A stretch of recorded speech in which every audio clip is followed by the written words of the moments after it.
What is going on today, everybody, and welcome back to Fix It Garage. Today, we're not going to be working in the garage again. As you can see, though, we got both cars in here. We are that much closer to being full-time back inside of our shop getting stuff done. That's right, our shop is about to be back up and running. Thank you for everyone who's been patient during this time when I have not been able to produce a lot of content. You guys are all awesome. We are coming back real soon. I'm ready to share some updates with you for the shop and for what's been kind of going on in the background before we start doing some full-time wrenching. But that's going to be in a future video. Today, it is all about working on a Buick. Yeah, a Buick. But not just any Buick, it's a TourX sport wagon based on the Opel wagons over in Europe.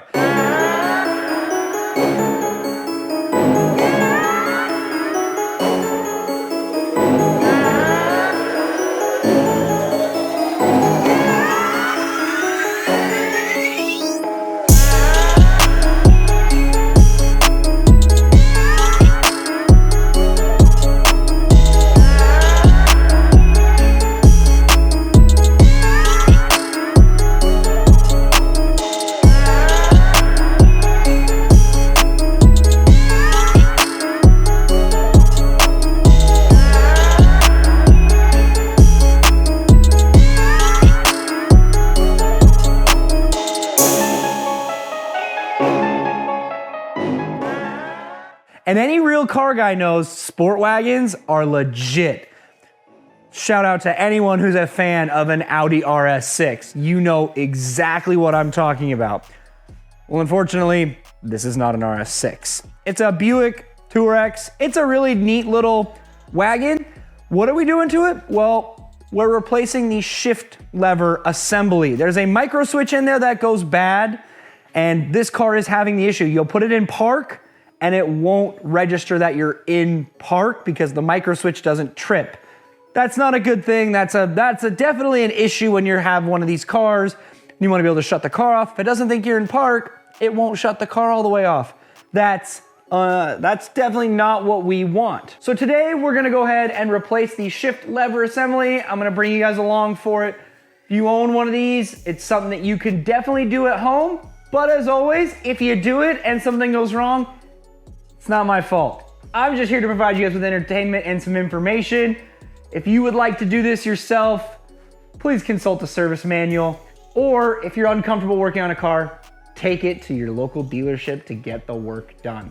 That's my solid advice. But that's enough of that. Let's go ahead and let's start tearing apart this Buick in my driveway.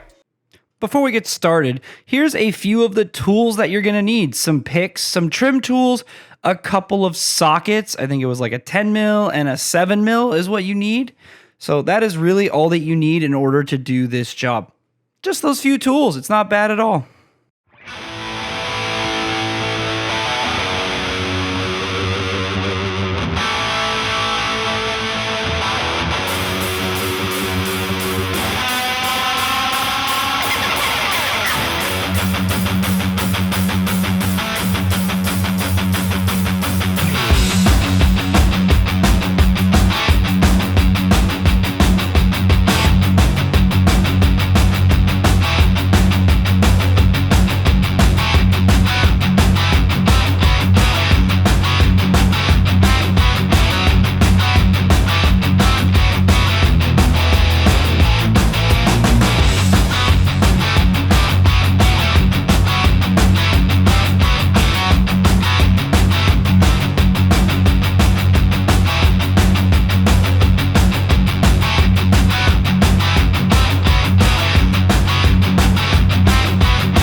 So we are now at the point where we need to disassemble the shifter assembly. Well, the first thing we need to do is get the shift rod disconnected, remove a cap, and then all you have to do is pop off the end clip, which I'm doing incorrectly currently. All you have to do is pry it and it pops off of the shifter, and that will separate the cable from the mechanism itself. Here we are using the correct trim tool. Just give her a little pop, and that's disconnected. Then you have to stick a pick in or use your hands and squeeze that green clip really tight, and that will release the holder bracket for the shift cables. And then that thing is now released. And it is 4 10mm bolts, and the shifter assembly is fully unbolted and ready to remove.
Second verse, same as the first. Going back together, we just have to tighten those 10mm bolts after we set the shifter in place, and we can torque them to spec, which I think is like 15 foot-pounds, or just use a ratchet and be careful and don't over torque them. Depends on your comfort level with reassembling parts like this. Once they're on, we can go ahead and slide the holder bracket back in place for the shift cable. So it'll slide in and it'll clip into place. Take that end piece and pop it on there till you hear a click. Takes a little bit of force, but it's back on. You can see the shift cable is now fully reinstalled back on our shifter. The only other thing that we will have to do as far as that goes is plug it in, like what we're doing right there. Plug it in, and then there's a little cap. As I unplug it, because I wanted to do it in the right order, we need to take this little plastic cap and slide it back over, bang, like that. That helps prevent it from falling off, and then we can plug it in.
I didn't show a good job of this during disassembly, but there's 2 bolts and 2 clips and a whole rear cover piece that have to come off. The rear cover is held on by a bunch of clips.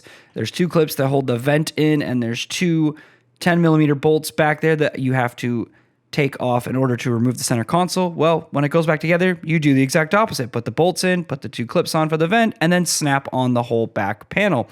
And that once that is all done, you're done with this job. All that's left to do is verify that it works.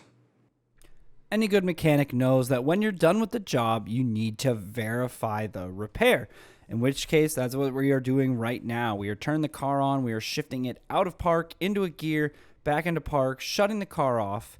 Then we restart the car, put it into reverse, power it off, see if we get a shift to park message, turn the ignition back on, put it in park, verify the car starts, and shut it off again. That way we are making sure that the vehicle is seeing that park micro switch engage, meaning that this repair is complete. All right, and just like that, it is all done. As you just saw, and as I just said at the very end there, as always, be sure to check everything when you're done. Verify your repair is complete. If you don't do that, you run the risk of running into trouble. So as you guys saw, it was not too terribly bad to do. It's just a lot of plastic removing to get to the shift lever assembly, removing it, putting the new one on, and you're done. Really not that bad, and as you can, not that many tools. Fairly straightforward. But that is going to do it for today, everybody. I want to thank all of you guys for watching. As always, if you like what you saw, don't forget to smash that like button. Leave some comments and thoughts down below, and subscribe so you guys don't miss any future videos. Next time you guys see me with a video on this channel, we are gonna be showing off what the heck's been going on in the shop and what you guys can't see on the other side of this wall. Yeah, that's right. I got some cool things to show you guys that I've been working on in the background, and that will all be coming in the next video. And after that, it's back to wrenching. I've got a video coming soon working on the CR-V. You guys love whenever I work on that car. There is a video coming soon on that with some work that I did. So stay tuned for that. But that is gonna do it for today, everybody. Thank you all for watching. I will see you in the next one.